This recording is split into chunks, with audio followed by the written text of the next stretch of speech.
Hi there, this is Bindu Kumar and I welcome you to my channel. In my previous video, I introduced you to Tableau, which is a popular software for data visualizations. In case you haven't seen it, check the link in the video description. This video is part 2 of the Tableau introduction, where I will show you the difference between continuous and discrete measures and how to control its behavior in Tableau. I will explain what is slice and dice and how it works in Tableau. We will see how to set up hierarchies and how it helps in roll up and drill down of measures. Finally, we will see an example of creating derived columns that can contain calculations. So let's start with the content. So in the previous session, I have given you an introduction to Tableau, and in that session we have seen how to create a new connection, how to add data sets into Tableau, how to define the joins between them. We have also seen the different data types that Tableau assigns to each and every attribute.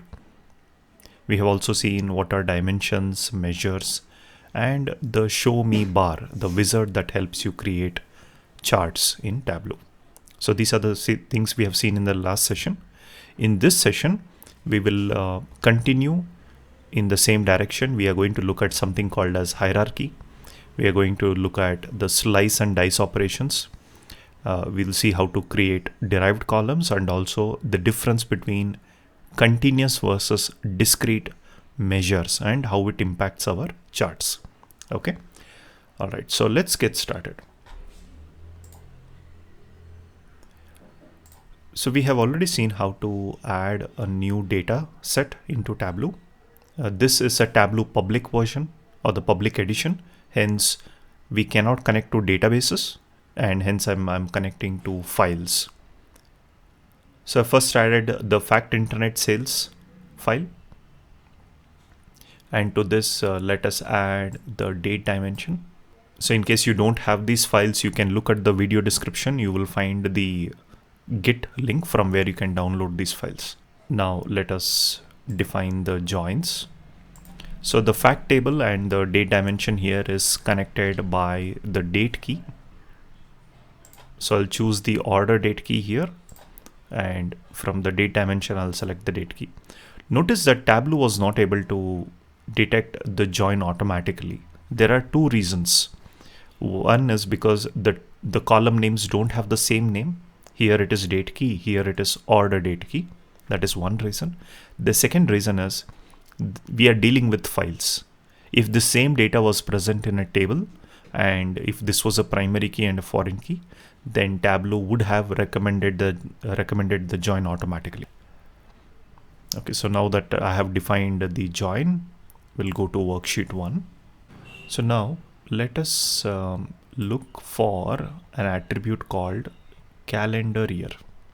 Right. So notice what happens when I add it. So I added the calendar year, and you can see it is automatically going for a Gantt chart because it's a year, it's a date attribute. Now let's add a metric. Here I'll add the sales amount. So you can see Tableau automatically create a line graph, right, for the data that we have added, right? So now a question to all of you. Does anything look wrong in this chart? Is the data presentation correct? You know, I usually ask this question to many other developers as well, and they don't see anything wrong here, right? Because I mean, you have the calendar year in the x-axis, and then you have the sales amount, right, represented by these data points on the graph.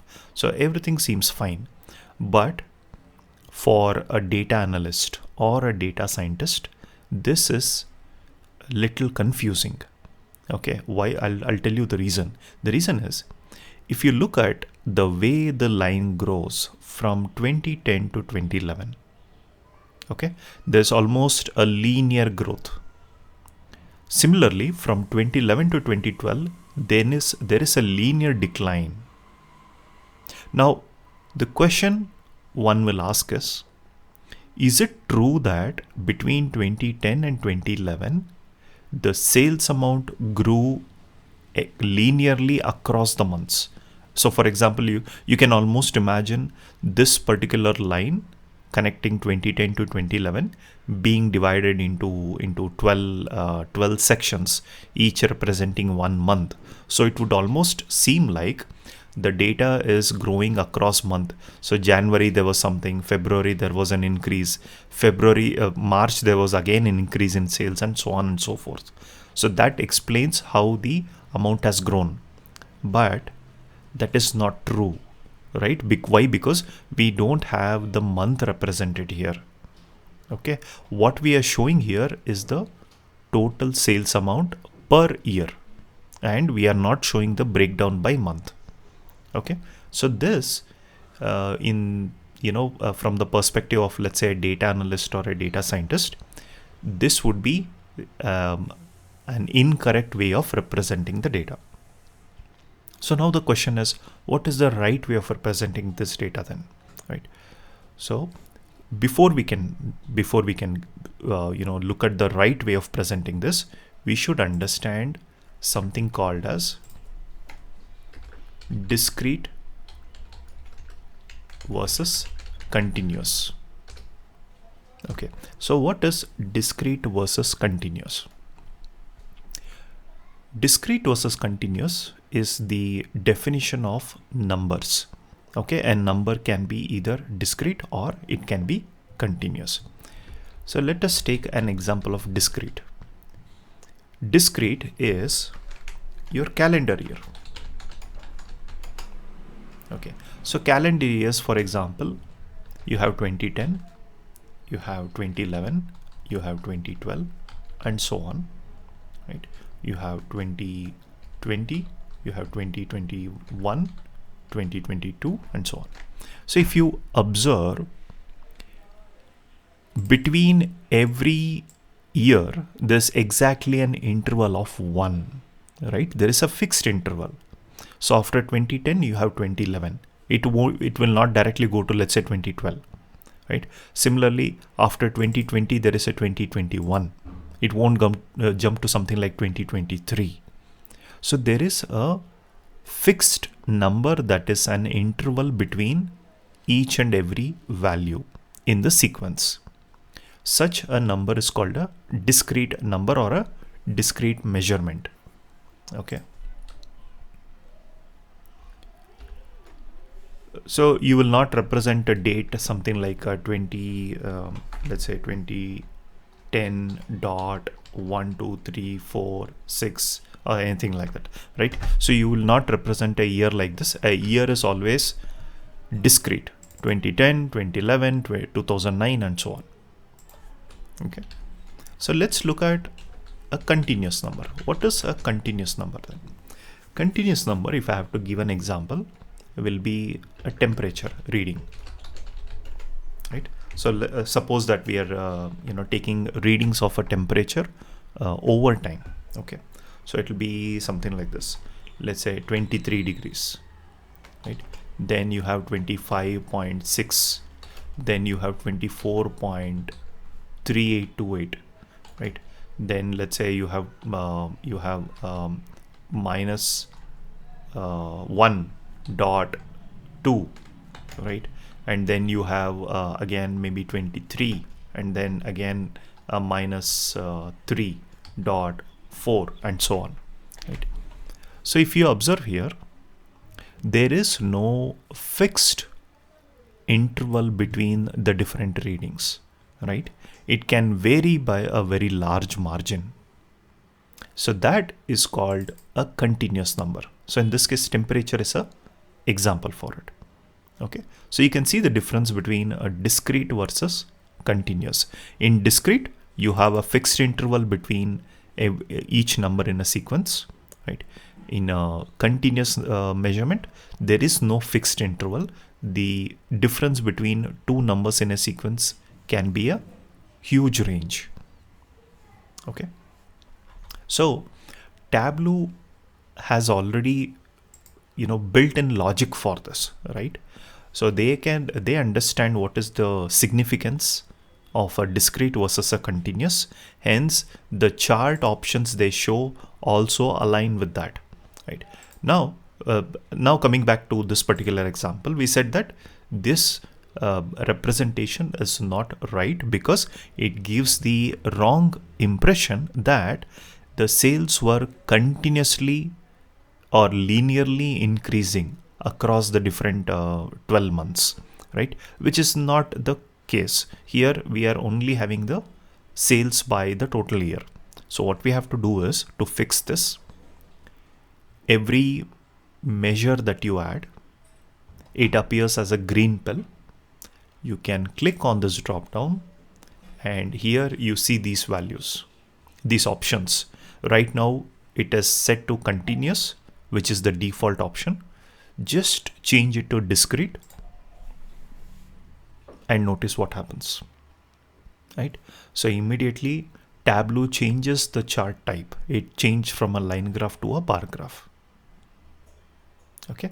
Now this makes sense for a data analyst because the moment you show this data, they understand that what you're showing is the total sales at a year level, right? We are not giving the breakdown by the month.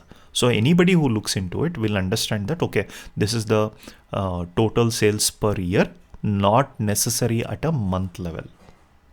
So again, the kind of charts that you can use are dependent on the measure, whether it's a discrete or a continuous. And as you have seen, you have the option of controlling it, right? So by default, it will be set to continuous, but you can always change it to discrete. And for any reason you want to change it back to continuous, you can do that as well. Okay. So this again implies that the person or the user who is using Tableau to build these dashboards, they need to have a very good understanding of the underlying data. Okay. See, Tableau will do some intelligence, but ultimately it is up to the developer to validate the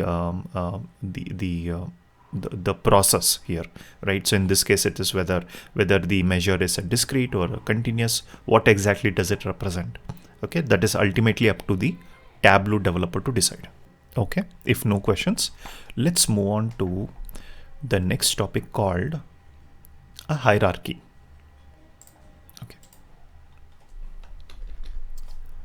So what is a hierarchy? Hierarchy, most of you will probably recognize from your workplace, right?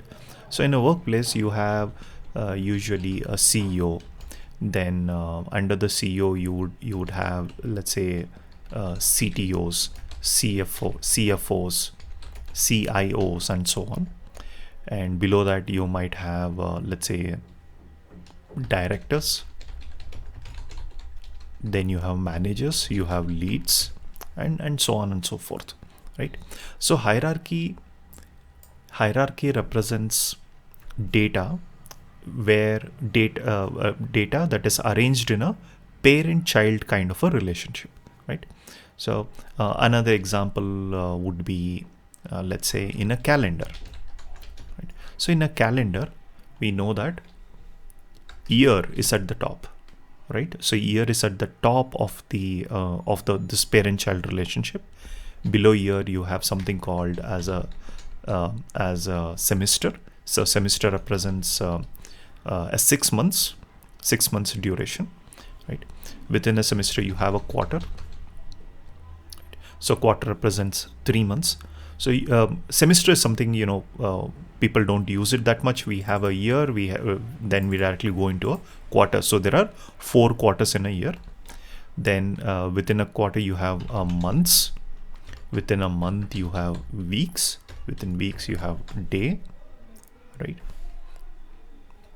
So then, you can further drill down into the time component, but I'm not going to go there. Okay. So this is an example of a hierarchy in the calendar, right? So there are different such hierarchies that you can build. Okay. So this we will see how it is useful for somebody who's using these Tableau dashboards, why they need these hierarchies, and how these hierarchies can be built in Tableau. Okay, that's what we are going to see now, right? So let me just drag out these. We will go back to the data source and add few more tables. So to demonstrate this, I'm going to add the product dimension, and the join should be automatic because the column names do match in this scenario. So whilst loading the data, I can already see the joins, right? It's product key to product key, which is correct. After that, I'm going to add the dim product subcategory. So the dim product subcategory is related to the dim product. So this might take few seconds, right? And finally, we will add the dim product category to the dim subproduct category. So here you can already see the hierarchy, right, at a table level. So the product is the child table of subcategory, and the subcategory is the child table of the category table that will come up in a moment. Okay, here you go. So you have category, subcategory, and product, and finally product is connected to the fact table that has the sales information. Now this is fine. I mean, this is at a table level, but how can we build out this hierarchy at a at the attribute level? That's what we are going to see now. Right. So I clicked on worksheet 1. Right. So now let's let us collapse these. Right. Suppose I want to look at the sales amount by category, right? So what we'll do, we'll first add the sales amount. Now this represents the grand total of sales amount. And for the sake of this example, let me switch to a plain text table. Okay. Right. So here you can see the sales amount. Now from the category, I'm going to double click on this English product category name.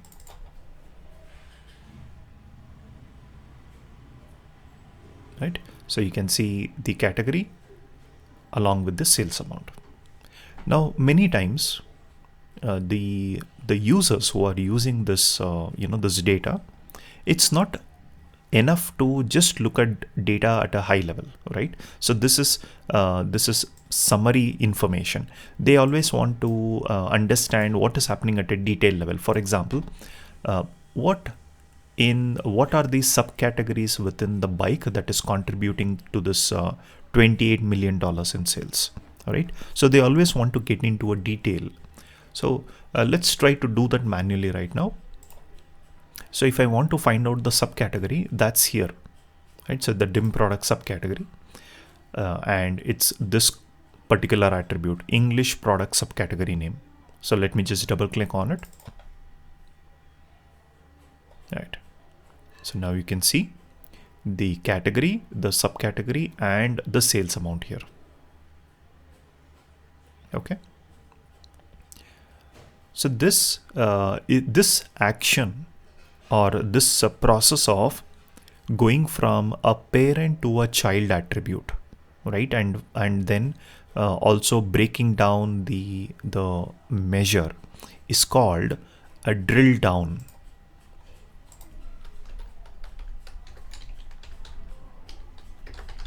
Okay, so drill down means getting into the details, right? So getting into the details. Now suppose that they want to go another level down, right? They want to drill down further. So you have category, you have subcategory. What is the next? Next is the product itself. So to get the product, where do you go? You have to go to the dim product table, and from here there are many attributes that I could pick: English description, product name. So let's choose the product name. Right. So now you can see the product name appearing here, right? So in one go you can see all the information. Okay.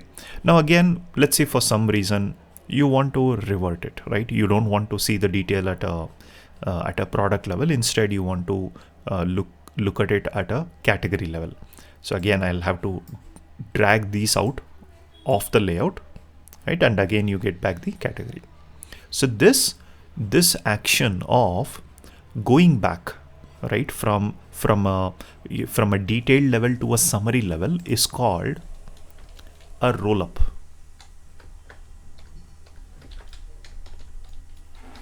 Okay, so you'll see that many people say drill down and drill up. Okay, so drill up, don't use that.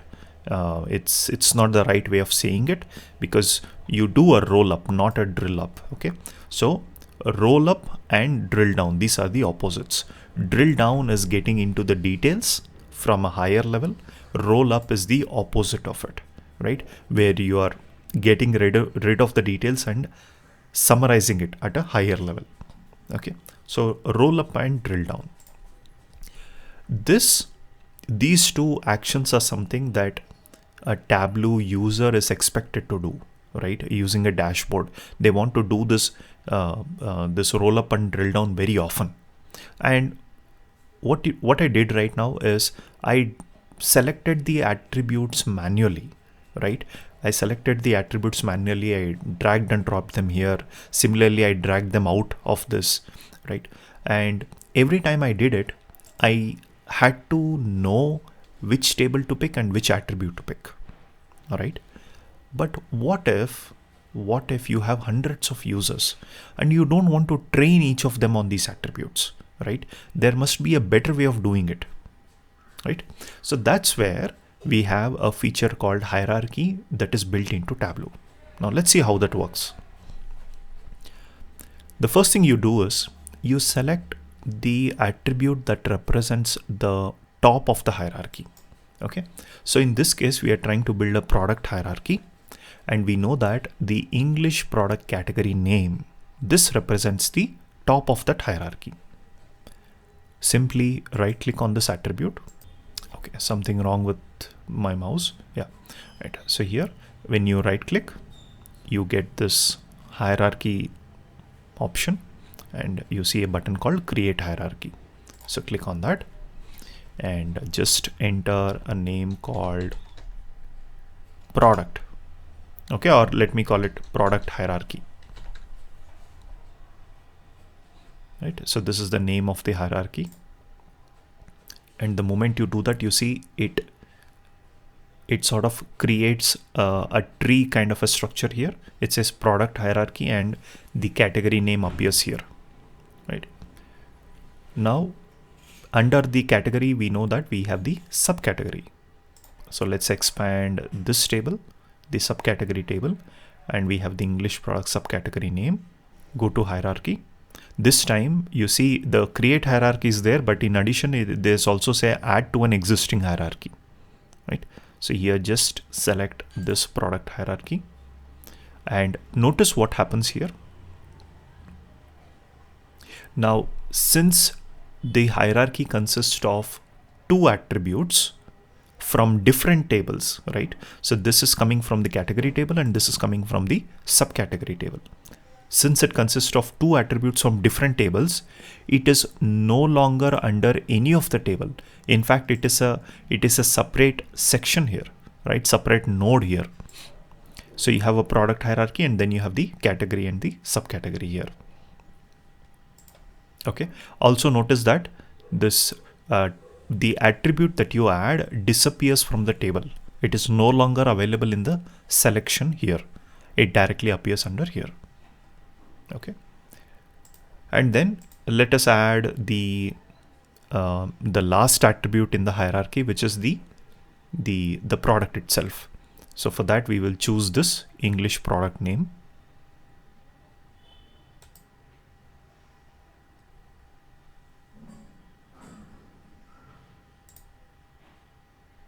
All right. So now you can see our hierarchy is ready. You have the category, subcategory, and product name, right?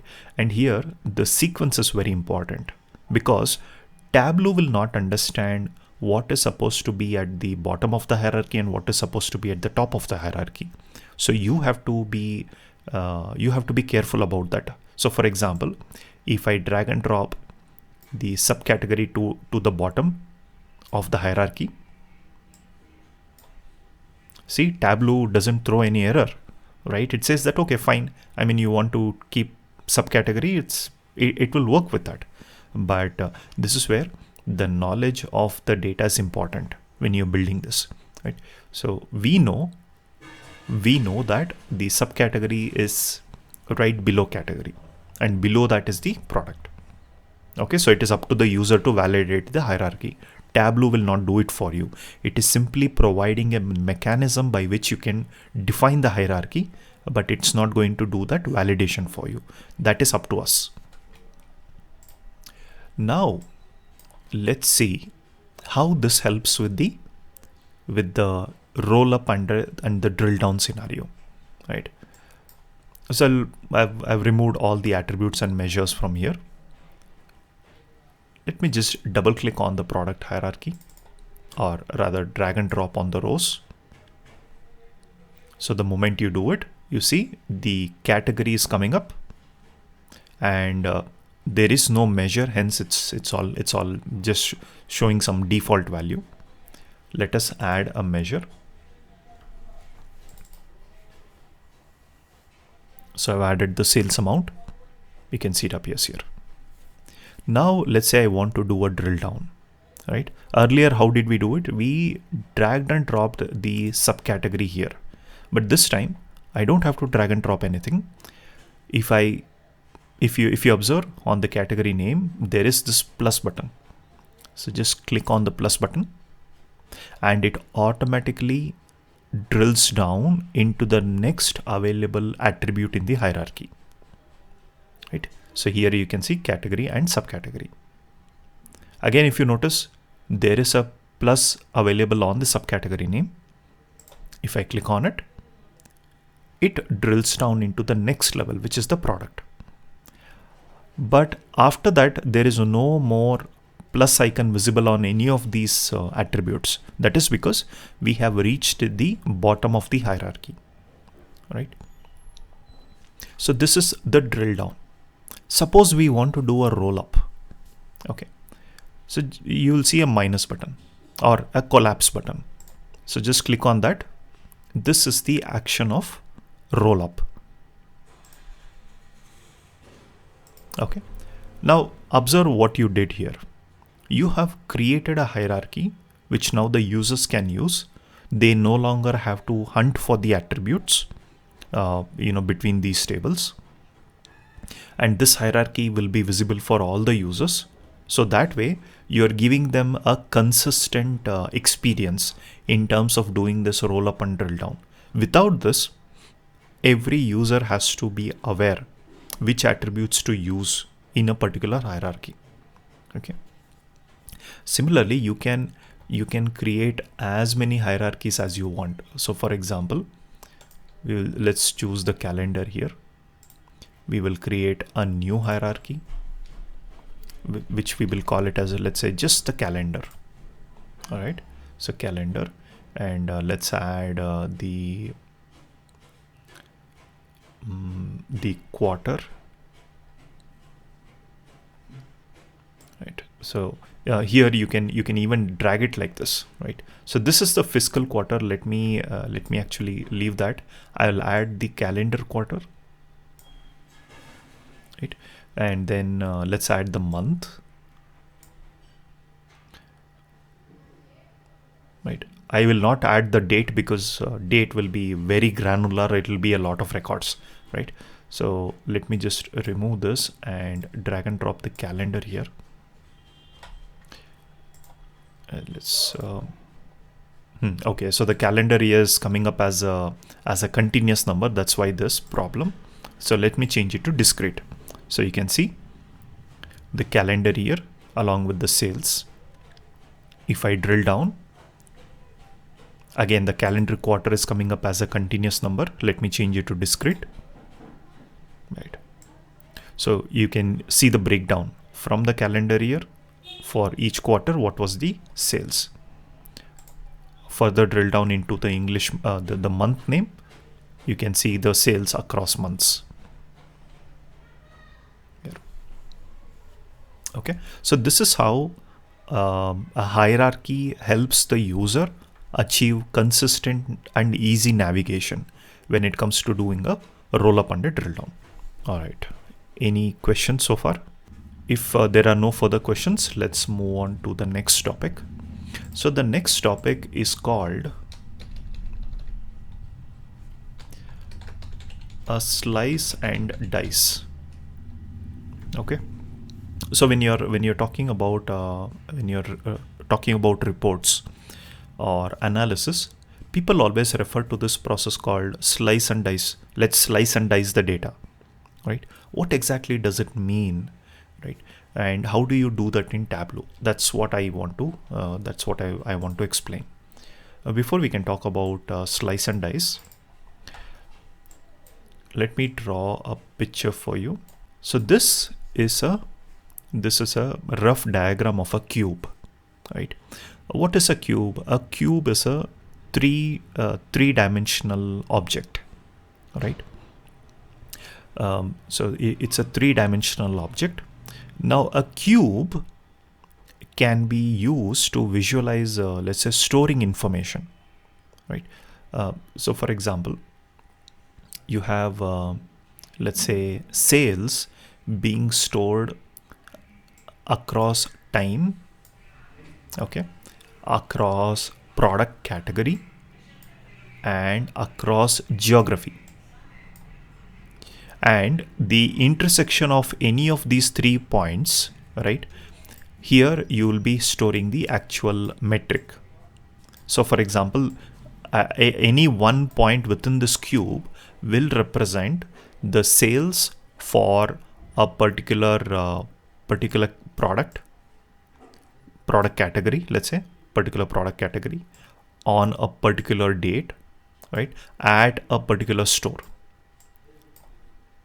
Okay, so this is called a multi-dimensional data storage, okay, also called as OLAP cubes, right?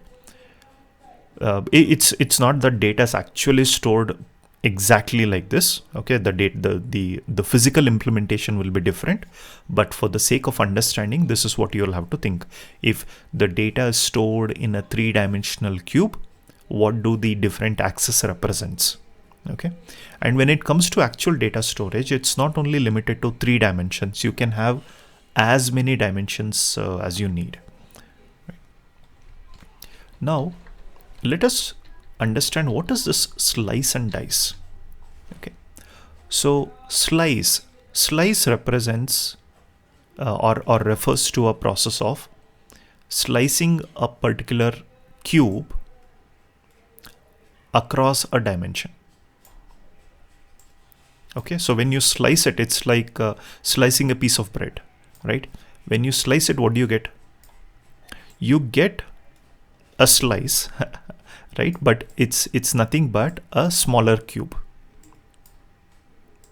right? You get a smaller cube, and what you have done is you have essentially cut it across this particular value here, right? So instead of this entire cube, right, you have cut a slice out of it, and this also now has some data.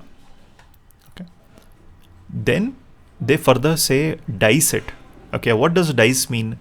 Again, cutting a part of it from the slice, right?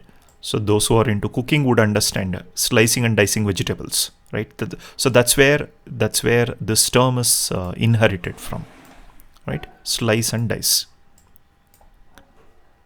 Okay, so slice and dice is nothing but applying filters on a cube of data so that you get limited data, right? But maybe you're interested only in a section of the data, not the entire data. Okay, so that is what is referred to as slice and dice. Slice and dice is simply taking a multi-dimensional data and applying filters, continuous filters, until you get the limited data that you need for your analysis, right? So let's see how we can do something like that in Tableau, right? So for this, let us have the sales amount. we will add another table. Let us go back to the data source, and this time we will add the customer dimension. So the customer dimension connects with the fact table on customer key. Okay, so this might take few seconds. So now let's go to worksheet 1. So now we have added the customer dimension. Let us create a two-dimensional data object here, right? So for this, we will add the English occupation and the English education.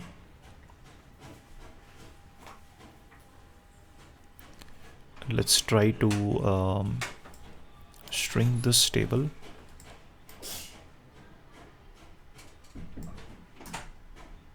Right. Yeah, this is better now. Okay. So if you observe this, this is nothing but a two-dimensional cube. Okay. So you have the occupation in the y-axis and you have the education in the x-axis, and at the intersection of each you have a metric. In this case it's the sales amount, right? So this is a two-dimensional data cube. Now what does it mean to slice it? Okay, how do we slice this information here? So for that we will let's take the education and occupation and drag them to the filter section here. So you see a filter section, just drag and drop it and you will get this pop-up. Just click on OK.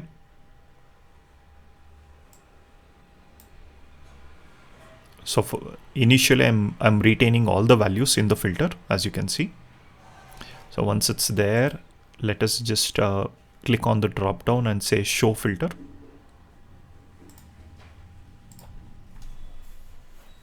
Okay. So when you click on show filter, you see you get these two filters on the right side of the panel, and all the values, all the distinct values from both of these dimensions are presented here. Okay. Now suppose we want to slice it, right? So the slicing can happen, let's say across occupation or education. And for the sake of understanding, I will choose always the last value. So either it is the skilled manual or the partial high school, right? So let's take this partial high school and exclude it, or rather I will just keep partial college and partial high school. So on the education side, uncheck this all button, select partial college and partial high school. Okay. So with this filter applied, now we can say that what we have done is we have done a slicing of the data, right? We have applied a filter such that the cube is split into a separate slice that only includes partial college and partial high school. Okay, so this is called a slice operation. Now let's say we want to filter it further, right? We want only the professional and the skilled manual data. In that case, we will apply a filter across occupation. So I'll select professional and skilled manual. Okay. So now we can see it is still a cube, but with limited data. Okay. So this is an example of what is referred to as a slice and a dice operation. Okay. So I mean, there's nothing like, are we doing a slice now or are we doing a dice now? There's nothing like that. Okay. Slice and dice are, you can consider it as one term or one operation in which you are successively filtering the data until you get the data that is of your interest, that that you need for your analysis. Okay. This is usually asked in interviews, like how do you slice and dice data? Okay, so there is slice and dice are not two separate things. It simply refers to the process of filtering the data by filtering out the dimensional values. Any questions so far? So if there are no further questions, let's move on to the next topic and the last topic for today, which is derived columns. Okay. So, coming from a database world and with SQL expertise, we all know what are derived columns or computed columns. So derived or computed columns are columns that do not exist in the data set, but it is something that you create on the fly, right? So the things that you can do in SQL, you can do in Tableau as well, right? So in Tableau also you can create derived columns. So let's see how that can be done. So for that, let's look at the customer dimension. We have the first name and the last name. Okay, sorry. So the sales amount is still here. So let me remove that, as well as this education and occupation.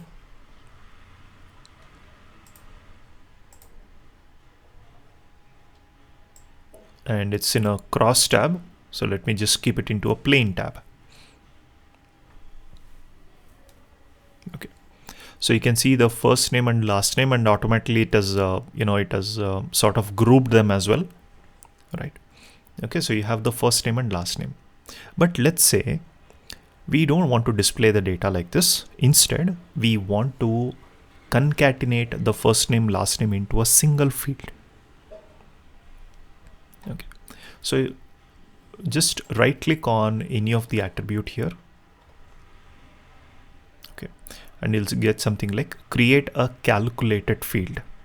Okay, so this is the Tableau's way of referring a derived column. It says calculated field. Click on calculated field. It gives you an expression editor. Here you can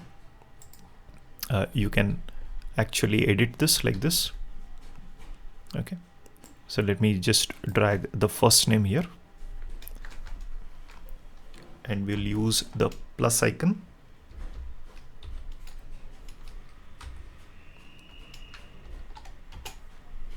And then let's drag the last name.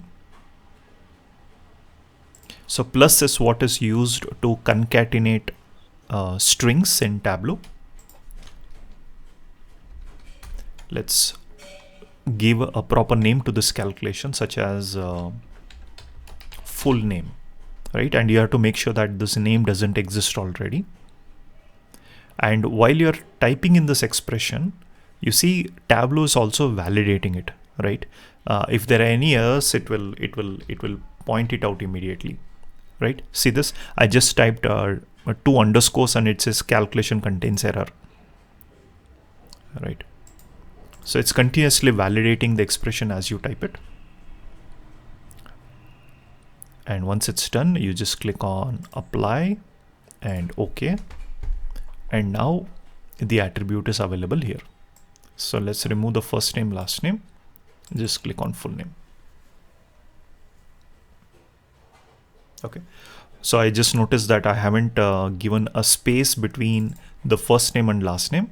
So let me do that. So to do that, I'll right click again and click on edit. Give a space here. Click on OK. And there you go. It immediately updates. Okay. So this is a simple example of how you can create calculated fields within Tableau, right? And also notice that when you add a calculated field, it gets a different icon. You see this? It says equals to, right? Equals ABC. It means equals is referring to an equation that you have created at Tableau level, right? The data doesn't exist, but it's something that has been derived at a Tableau level. Hence the change in the icon. Now let's go back to the edit mode. So here I just wanted to observe the numerous functions that are available to you, right? So if you want to do some complex calculation, there are many things like, for example, regular expressions, ranks, you want to do a running summation, and pretty much more anything that you want to do, all the common operations, you will find it here. And they're also grouped by the category, whether these are number functions, string, date, logical functions, and so on. So you can choose these to build your own complex expression here. But one thing to note here, this is not only for Tableau, but this is for any reporting tool. Whenever you add a calculated column here, okay, it is more processing for Tableau. Okay, so in this example, we have added a full name, and full name is dependent on the on the first name and the last name, right? So in order to display the full name, Tableau has to first collect all the first names and last names of every row, and then it has to concatenate them at a row level. Only then the full name will appear, right? So similarly, any calculated field that you create is dependent on the data, which means whenever you use a calculated column, Tableau has to do a lot of processing, right? It has to do a lot of processing in order to display the data. So if you know that this calculated field is something everybody will need, it is better to create this as a column in the database itself, right? So whichever data source it may be an Oracle database, Postgres database, it may be some CSV file also, right? So try to push this logic to the data source itself, so that you do not put in the, let's say, the computing on the Tableau level, which will make your analytics a lot faster. Okay, but this also assumes that you have control over the database and you can create new columns there. But if there is a hard limit, like you cannot create new columns, you don't have authority over the database, then you have no other option but to create the calculated columns at a Tableau level. So that's about the calculated columns. So with this, we have come to the end of today's session. In the next session, we will look at what are pages filters. We will also look at report filters versus data filters, and we will see maps, worksheets, stories, and dashboards. So all of those are in the will be covered in the next session. Thank you for watching this video. I hope you found it useful. So I'm working on part 3 of this Tableau series, where I'll be introducing you to some more concepts in Tableau. So remember to subscribe to the channel and hit the bell icon. And I'll see you in the next video. Thank you.